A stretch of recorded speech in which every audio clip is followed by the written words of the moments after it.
నా పేరు కదం వినోద్, గ్రామం హంపల్లికి. నేను సోనం సీడ్స్ వారి తేజస్విని సోయా బ్యాగులు అలకడం జరిగింది. బస్తా మార్కెట్ ధర 3,900 రూపాయలు. నేను 6 ఎకరాల భూమిలో సోయా విత్తడం జరిగింది. అది మొలకలు ఇంకా ఇప్పటిదాకా జర్మనిజం పాలతోని ఒక 10% కూడా మొలకెత్తలేవు. ఇప్పుడు మేము ఉన్నత అధికారులకు ఫిర్యాదు చేసినాం, కంపెనీ వాళ్ళకు ఫిర్యాదు చేసినాం. కంపెనీ వాళ్ళు మాకు బస్తాలు ఇస్తా అంటున్నారు. మేము బస్తాలు తీసుకోము. ఎందుకు తీసుకోమంటే ఇప్పుడు మా చేనులో వర్షాలు పడుతున్నాయి, 10 రోజుల దాకా అలకరాదు. ఇప్పుడు మేము ఈ టైం దాకా అంటే మాకు గడ్డి మందులు కొట్టడానికి వస్తుండే, కాబట్టి మేము అల్కం. మాకు ఒకటే కంపెనీ నుంచి మాకు నష్టపరిహారం చెల్లించాలా. అధికారుల దృష్టికి తీసుకెళ్ళినాం. ఏఓ సార్ వచ్చారు, డిఓ సార్ వచ్చారు.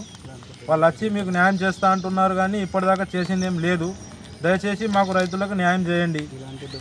ఇలాంటి నకిలీ విత్తనాలు ఇంకోసారి మార్కెట్లో రాకుండా వీళ్ళు తగు చర్యలు తీసుకోవాలని మేము ప్రభుత్వానికి కూడా విన్నవిస్తున్నాం.